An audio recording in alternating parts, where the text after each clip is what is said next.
Et maintenant, on va s'intéresser au monde du high-tech avec un invité spécial qui nous vient tout droit de Tel Aviv.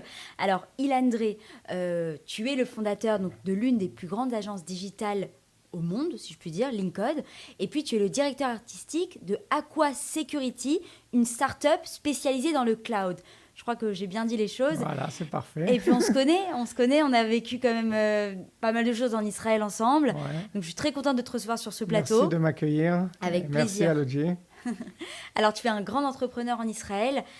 D'où te vient toute cette énergie, cette envie de dévorer le monde? En fait, je pense qu'on a la chance en Israël d'avoir un milieu d'entrepreneuriat qui est très actif, très dynamique et surtout une opportunité de montrer une belle image d'Israël grâce à la high-tech. Oui. Ce dernier mois, il y a eu plus d'une trentaine de sociétés qui ont cartonné. On appelle ça des licornes. C'est des sociétés qui ont une valuation de plus d'1 milliard de dollars. Et je crois énormément que plus il y a de sociétés israéliennes qui changent le monde, et plus on aura une meilleure image d'Israël. Et c'est mon privilège de pouvoir aider avec toutes mes équipes ces sociétés à réussir. Alors, tu as accompagné plein de licornes, comme tu dis. Mhm. Est-ce que tu peux nous donner quelques noms de startups que tu as accompagnées? Alors, j'étais dernièrement vice-président artistique de Cyberizon, qui a un dernier fonds de 200 millions de dollars, valuation de plus d'1 milliard. Wow. Aujourd'hui, je travaille avec une superbe équipe à Aqua Security, et le même principe. Et j'accompagne ces startups depuis le premier jour. En fait, ça peut être au début 3-4 personnes avec une présentation, avec un algorithme, une technologie qui est incroyable. Et on va leur créer cette image de marque qui va les différencier en fait de tout ce qui existe sur le marché et qui embellissent en fait leur technologie. Et tout ça, je raconte en fait dans un livre qui s'appelle Fusion Experience, parce que ce qui est beau, c'est quand ces sociétés israéliennes grandissent, elles doivent apprendre à communiquer avec l'international. Donc, ils créent des bureaux à New York ou à Boston en général. Vite fait, ils s'implantent aussi en Europe, en général à Londres, et commencent à attaquer le marché en France, à Paris.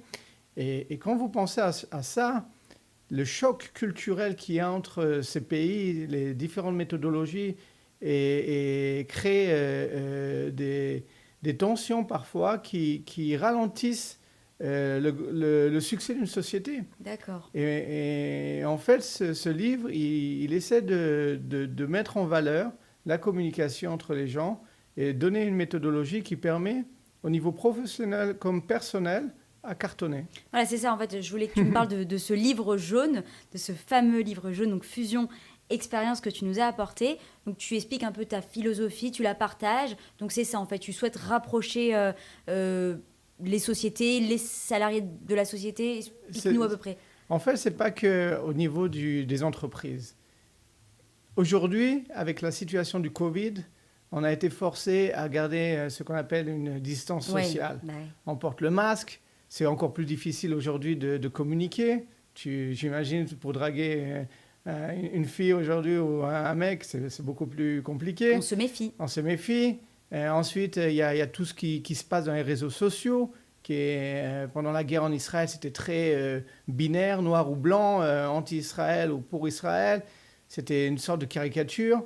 Il y a plus de juste milieu. Il n'y a plus d'autres couleurs. Et donc, c'est terrible, quoi. Et dans un monde qui essaie autant de nous diviser, c'est le moment de fusionner. C'est le moment de fusionner des idées, de fusionner à tous les niveaux culturels, à accepter l'un l'autre. Et c'est que comme ça qu'on peut changer le monde. J'avais une conversation juste hier avec une amie algérienne qui me racontait comment en Algérie, on nous a éduqués à détester le juif. Oh là là. Et c'est terrible parce que ma mère est algérienne et je lui ai expliqué, mais à l'époque, les juifs d'Alger, les arabes d'Alger, les juifs et les musulmans, ils étaient des très bons copains, quoi. Ouais, c'est vrai. Et le monde est parti de façon extrême à du radicalisme. Et pour combattre ça, ça ne sert à rien d'être plus radicaliste que le radicaliste. Ouais. C'est pas comme ça qu'on va changer le monde. C'est vrai. Donc, j'ai commencé vraiment en analysant mon process dans les sociétés, à comprendre que ce que je faisais, en fait, c'est de rendre beaucoup plus fort les équipes en les conjuguant, en les mettant ensemble, en les mettant en symbiose, on appelle ça en français. J'ai oublié mon français, donc je suis désolé à tout. C'est pas grave, tu parles très très bien. Et que comme ça, en fait, tu arrives à changer le monde. Donc, il y a des gens qui ne sont pas des entrepreneurs qui pourront lire le livre et qui pourront prendre une leçon personnelle parce que je raconte en fait mon histoire personnelle. Donc, ce livre est sorti en édition très limitée. Et comme tu peux constater, la boîte est noire. En fait, le noir, c'est le sombre qui existe dans ce monde. Et quand tu sors de la boîte, la lumière qui t'éblouit, qui t'enchante. Et je joue avec différentes textures, le papier qui vient d'Italie, le velvet à l'intérieur qui vient de France. Il y a même une odeur de Chanel, d'Anteus, de mon parfum, pour agrémenter en fait une expérience qui est holistique, qui fait partie de ma philosophie. Et quand tu rentres dans le livre, subitement, tu as une collaboration avec plus de 15 différents artistes mondiaux qui ont participé à cette idée qui leur a beaucoup plu. Parce que c'est pas habituel que quelqu'un t'invite dans un livre et qui a envie de partager de choses et de donner aux gens ce cadeau, cette philosophie, et pour les inspirer. Ilan, tu as l'air très très engagé. Alors tu es aussi un grand défenseur d'Israël, parce que je le vois à travers tes vidéos, tout ce que tu postes. Alors pourquoi tu souhaites qu'on s'intéresse autant à ce pays, Israël? Israël a une image de marque qui n'est pas si bonne au niveau de la communication dans le monde et surtout très radicaliste. Et il y a beaucoup d'amalgames et on mélange l'antisémitisme avec l'antisionisme. Et il y a beaucoup de vagues, de courants de haine. Il n'y a pas un autre mot. Et je trouve ça qu'en 2021, c'est très triste. On devrait être ensemble et montrer d'autres images, d'autres aspects de la société. Et c'est la même chose dans tous les pays du monde. Oui. Le monde est devenu très caricatural. Et c'est dommage parce qu'on a des technologies comme Internet qui nous permet de montrer notre visage du monde.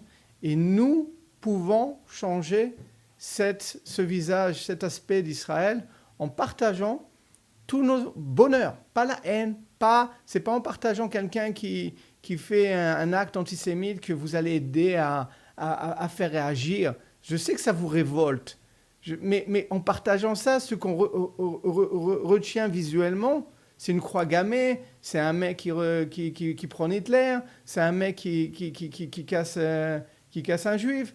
C'est pas ça qui va changer. Oui, on va retenir que le mauvais, en fait. Le mauvais. Le bon, c'est... Et à la fin, on a des réseaux sociaux qui sont d'une négativité incroyable. Bien sûr. Et à la fin, tu sais, tu sors. Avant, Facebook, c'était des petits chatons et des trucs comme ça et des oiseaux. Aujourd'hui, c'est terrible, quoi. Et ne parlons pas de Twitter.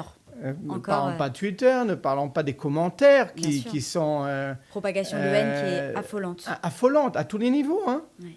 Et ce n'est pas comme ça qu'on pourra changer le monde. Donc, ma philosophie est une invitation à s'accepter et à partager cet amour de l'être humain, parce que l'être humain est né pour s'entraider. Merci Ilan pour ce beau message. Et du coup, on aimerait te poser donc la question Alogie. Toi qui as vécu en France et en Israël, c'est quoi les 3 restaurants où tu aimes manger? Alors, il y a vraiment de très bons restaurants en Israël. L'expérience culinaire est devenue fusionnelle et comme dans la restauration on le ressent, alors je vais vous conseiller mes favoris.